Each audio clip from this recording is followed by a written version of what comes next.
to another daddy-daughter interview. This is interview number 7.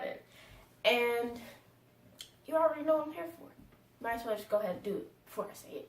But if you don't forget to subscribe down below and turn on the notifications when you hit the subscribe button. It's a little bell that you can ring. Doesn't actually make a sound, but you can hit it. Leave a like down there if you enjoyed our video. And leave a comment as well. If you have a question, leave it in the comments too. Because I'll read the comments. And if there's any questions, then I'll ask my dad. And you can get your question answered. But without further ado, let's get into the interview. Welcome back to episode number 7 of Daddy Daughter Time. You know the deal. Dai'jah's going to ask me a series of questions to see a little bit or know a little bit about her dad. Dai'jah, what do you have for us today? First question. If you had to eat one food for the rest of your life, what would you choose? No variations of the same meal. It has to be the exact same thing for the rest of your life. Oh, I would pick something green. I pick something green with nutrients. I would go with spinach. I'll go with spinach to maintain the right nutrients that I need. And preferably I have a lot of spinach that I can eat on. Yes, ma'am. Okay. What is the most amazing thing that you have seen with your own eyes? Oh, that's easy. The creation of human life. I find it amazing how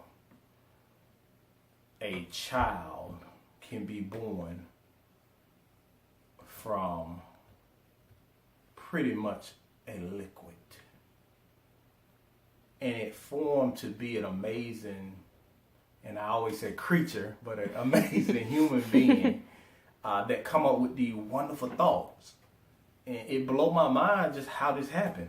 Though we had the classes in health, we had the scientific example, it still blew my mind how this substance can come with this substance and create this. A daughter or a son. It just create life. So the creation of life, and to go a little further, Dai'jah, the birth of life. With that creation, how the baby is able to grow in a very protected environment, but when it's time for them to come out, they know when it's time to come out, and they're born. To this day, it blows my mind how that whole process works. Okay. So, we're going to go back a little bit in your love life. So, tell me about if you had a girlfriend before mommy. Tell me about her. And was she your first crush?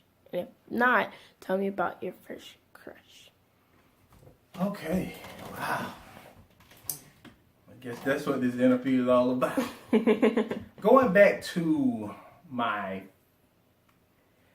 past girlfriend. You asked, was she my first crush? It was a person in high school.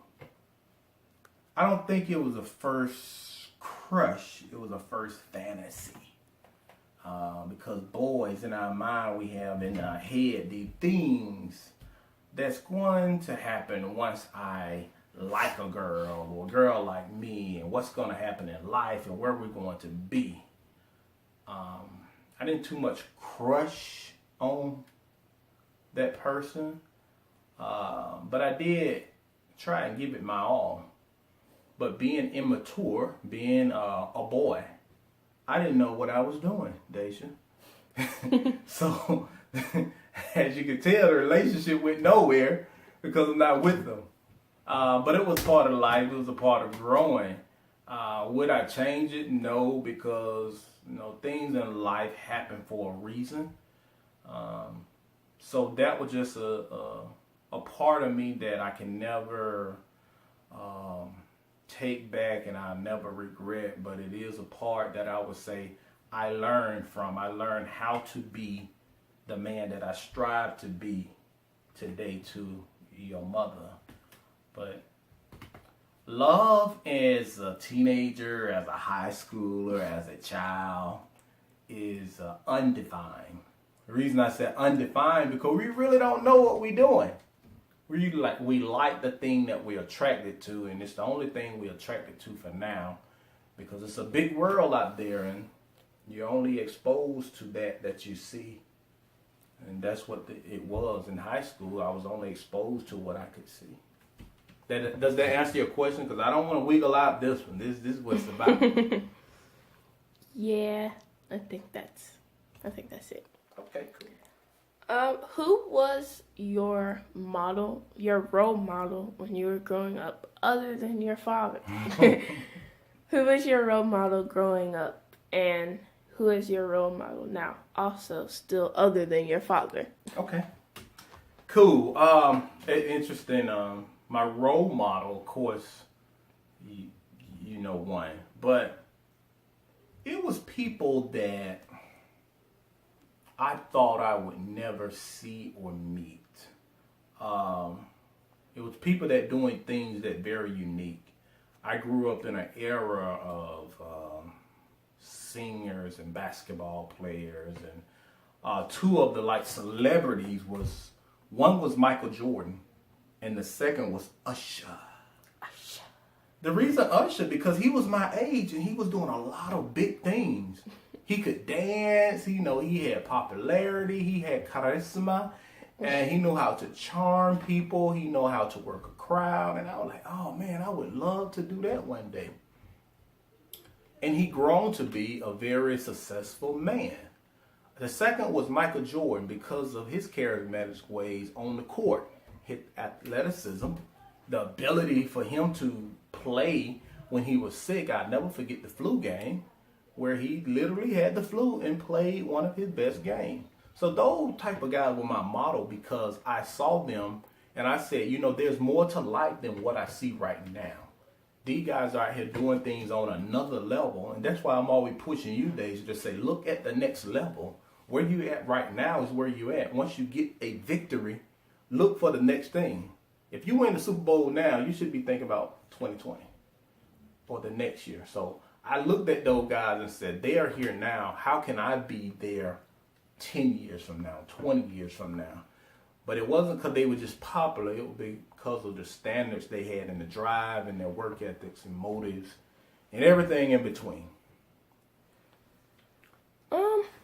This was a little short, but those are all the questions that I had for you today. Great. You have anything to tell me or to add to this video? Yeah, I'm going to actually add to your question you asked about my love life.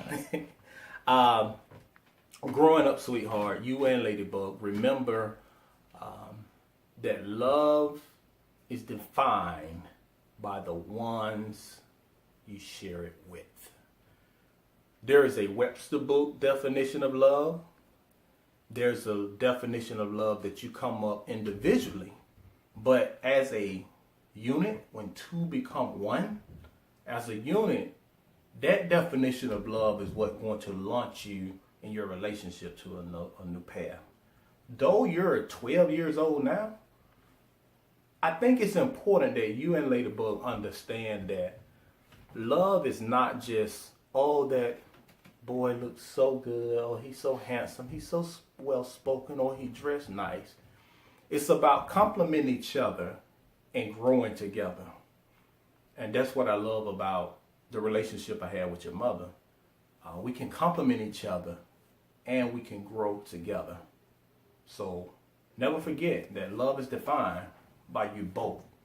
And you both must have an agreement on what you all trying to do. All right, well, that's the end of our daddy-daughter session today. All right, well, I'll talk to y'all later and see you next week. I hope you enjoyed our video. And as I said before, don't forget to subscribe, hit the notification bell, leave a like on this video, and comment down below with any questions or anything you have to say about our interview. And until next time.